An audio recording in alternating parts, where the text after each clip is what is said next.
Olá, boa tarde a todos nesse dia espetacular que foi aqui. Depois eu vou dar um giro com o... Vou já girar já a câmera para vocês verem onde eu tô, né? Ali, ó. Aqui é no quintal de casa. Ali tá um solzinho de entardecer, 5 e pouco da tarde. Tá vendo? Ó. Tá entardecendo aqui.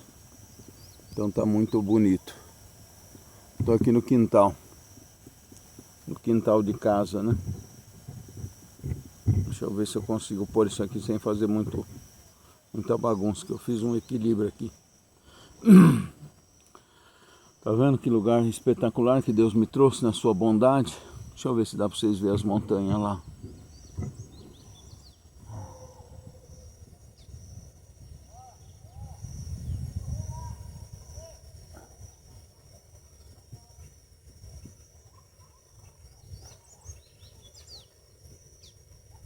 Aí.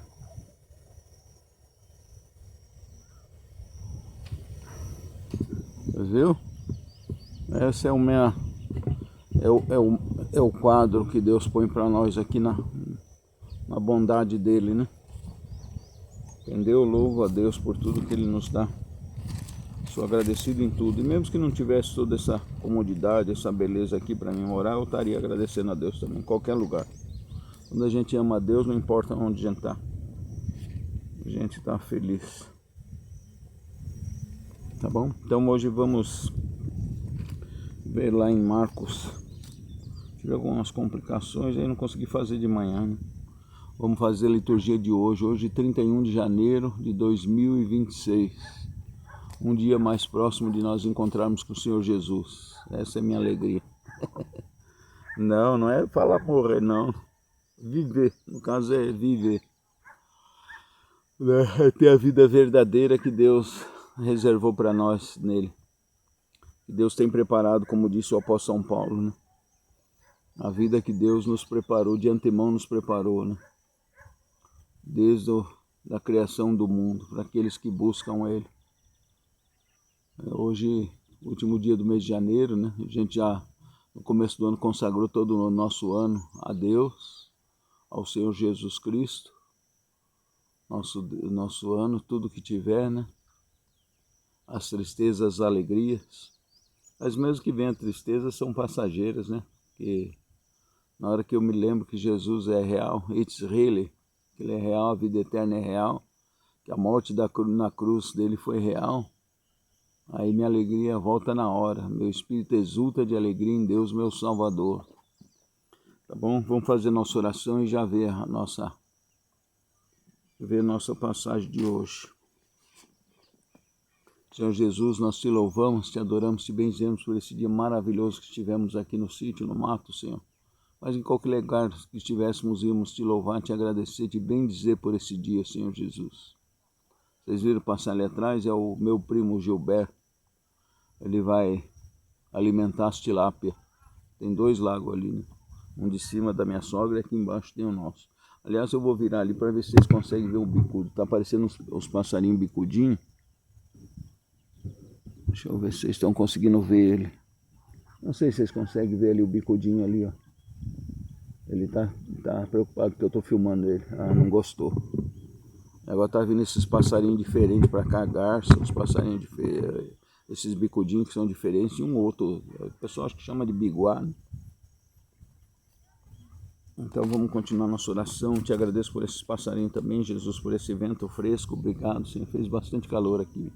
Mas louvado seja Deus pelo calor, louvado seja Deus pela chuva, pelo frio, pelos raios, pelos trovão, entendeu? Vamos agradecer a Deus, porque a gente sem perceber, a gente acaba sendo ingrato pra caramba. Se chove, a pessoa fala, ai gente, tá chovendo. E faz aquela cara de bobão, vamos falar assim, né? Ah, tá chovendo, que não sei o que, fica com raiva. Aí sai e vê aquele sol quente, ah, tá sol quente, não sei o que. Se eu fosse Jesus, falava, então tá bom, então não vou mandar nem chuva, nem sol para vocês. Vou deixar as nuvens para ficar fresco para vocês e vou mandar raio na orelha de vocês tudo. A gente polui toda a água, deixa ela toda suja e Deus já deu um jeito de antemão para levar ela para cima e purificar a água e mandar de novo pura, oxigênio e hidrogênio, H2O. Pensa nisso. Então a água Deus já dá de graça para nós porque achou que a gente não ia ter condições. Aí você fala, mas eu tenho que pagar a Sabesp. Por causa da avacalhação do ser humano, mal pensado, mal estruturado, né? Quando eu era pequeno não tinha negócio de Sabesp, porque a gente morava numa casa, numa vila, em Curitiba.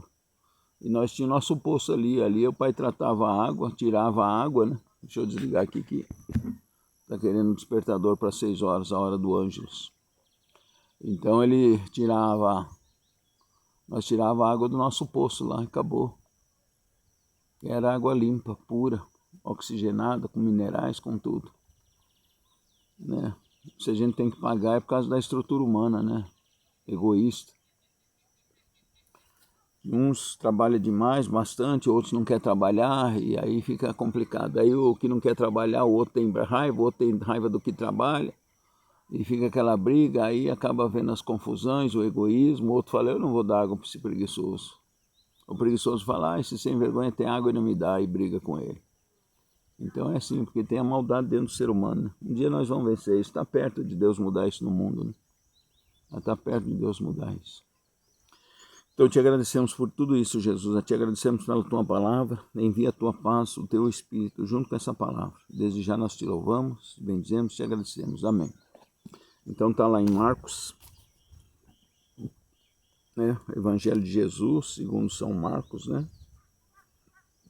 Glória a vós, Senhor.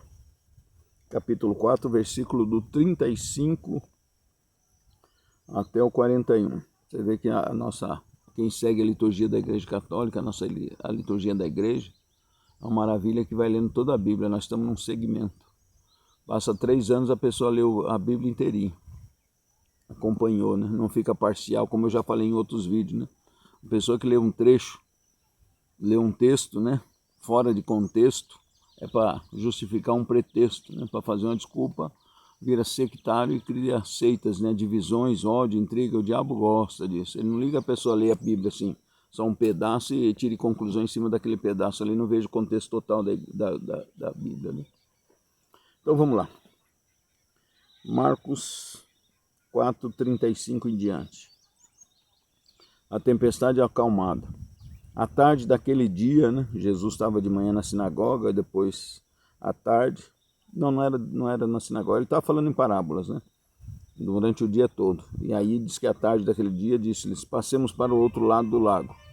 Eles estavam num lado do lago do Mar da Galileia, eles chamam Mar da Galileia, mas é do tamanho de um lago gigante, né? Acho que dá 3 quilômetros de um lado, 5 do outro.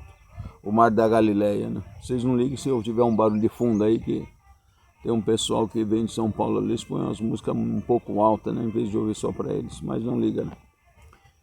Então diz assim, ó. À tarde daquele dia disse-lhes, passemos para outro lado. Deixando o povo, levaram-no consigo na barca.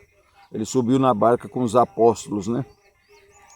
E assim como ele estava, outras embarcações o escoltavam, né? Iam mais barcos juntos, né? Deixa eu ver aqui se o reino de Deus crescendo em nós pelo poder de Deus. Assim como ele estava, sem o cuidado de nada preparar para a travessia, né? Por isso que fala assim como ele estava. Não preparam nada para levar no barco, né? Nisso surgiu uma grande tormenta e lançava as ondas dentro da barca, de modo que ela se enchia de água. Jesus achava-se na polpa é atrás do barco, né? Dormindo sobre um travesseiro. Tá vendo o que é você ter a paz de Deus com você? Jesus estava cochilando lá, cansou a noite toda, vigília, oração, atender todo o povo, falar. Ele sentiu as canseiras humanas, né? Por isso que ele veio na terra, ele é Deus, o Espírito. Deus não, a alma já não tem canseira, a não ser que vá para o inferno. Mas a alma e o Espírito não tem canseira, e Deus não tinha canseira. Mas ele quis experimentar disso do ser humano. A canseira veio com o pecado do homem, né? E Jesus estava dormindo. Aí eles ficaram apavorados e acordaram Jesus, porque a água já estava entrando no barco. Mestre, você não se importa que nós pereçamos? Acho que ele falou, o senhor está dormindo e nós vamos afundar tudo e morrer. E Jesus, acordando, repreendeu o vento, né? Levantou e deu uma bronca no mar e falou, disse ao mar, silêncio, cala-te. E cessou o vento e seguiu-se grande bonança, quer dizer, o mar ficou tranquilo, o mar da Galileia. E Jesus lhe disse, como sois tão medrosos ainda, vocês não tendes fé? Por que tendes uma fé tão pequena, né? Jesus falou para ele. E eles ficaram penetrados de grande temor e cochichavam entre si: quem é este a quem até o vento e o mar obedecem? Tá vendo? Jesus mandou o mar ficar quieto, cala a boca, sossega. E o mar ficou quieto, né? Então esse é o poder de Jesus. E ele falou para ele que e nós estamos com ele na barca da vida. Ele acompanha nós a vida inteira nós. Então a gente tem que ter essa confiança nele. Se vier as tribulações, a gente enfrenta, a gente pega para ele e fala: Senhor Jesus, dai-me força e coragem para vencer, Senhor. Eu estou com Jesus, não vai acontecer nada que ele não permita que aconteça. E aí faz uma oração tranquila e segue em frente. Não se desespera. Duas coisas que é falado para nós: não se desesperar e não se rebelar contra Deus. Não se desesperar em situações difíceis nem se rebelar. E aí nós teremos o céu. Então nós vamos ter que pensar que Jesus está na nossa barca conosco. Na barca da vida, né? No caminho da vida, Jesus está conosco, tá bom? Deus abençoe nosso dia, nossa noite, que temos a noite de paz. Amanhã é domingo gostoso, com a glória de Deus. Vamos procurar a casa de Deus, vamos visitar Jesus na casa dele. Não pense nas pessoas e fala: não vai na igreja porque tem isso, tem aquilo outro. Não interessa quem tem, você vai lá pela pessoa ou vai por Jesus, tá bom? Então vamos nos fortalecer, oração e jejum e se apegar a Deus. Porque, como disse o Senhor Jesus, vigiai em todo o tempo e orai, para não cairdes em tentação. E vigiai e orai em todo o tempo, para se manter de pé diante da vinda do Cordeiro. Seja na tua morte, ou seja na volta de Jesus que está próxima, né? A gente não sabe se vai 7 anos, deixa eu ver, hoje é 4, mais 6, 10 anos, se vai 10 anos ou 60 anos. A gente não tem certeza. Graças a Deus que Deus não deixou bem certo isso. Mas ele falou que quando nós vê tsunami, essas coisas invadindo o litoral do mundo, aí ele pode saber que está bem perto, né? Ele falou, tá bom? Mas ele falou que quando nós vê isso, para a gente se alegrar. Ele vai ficar triste para as pessoas que não viam os avisos, né? Que vai ser dado aviso de tsunami, vai ter 5 horas para as pessoas se refugiar no Brasil. E se as pessoas não ouvirem, não obedecer, vão perecer muita gente. Então a gente fica triste por isso. Mas a gente fica alegre porque Jesus falou que quando nós visse isso era para a gente alegar que ele está próximo de vir e de fazer a redenção da humanidade. Tá bom? Louvado seja nosso Senhor Jesus Cristo, para sempre seja louvado. Até a próxima, gente. Fiquem com Deus. Depois, se vocês quiserem comentar sobre o lugar, comente aí. Ou como vocês querem dar ideias para fazer os vídeos, tá bom? Compartilha, né? Assina, toca no sininho, se inscreve no canal. Vocês me ajudam a levar a palavra de Deus. Obrigado. Fiquem com Deus. Tchau.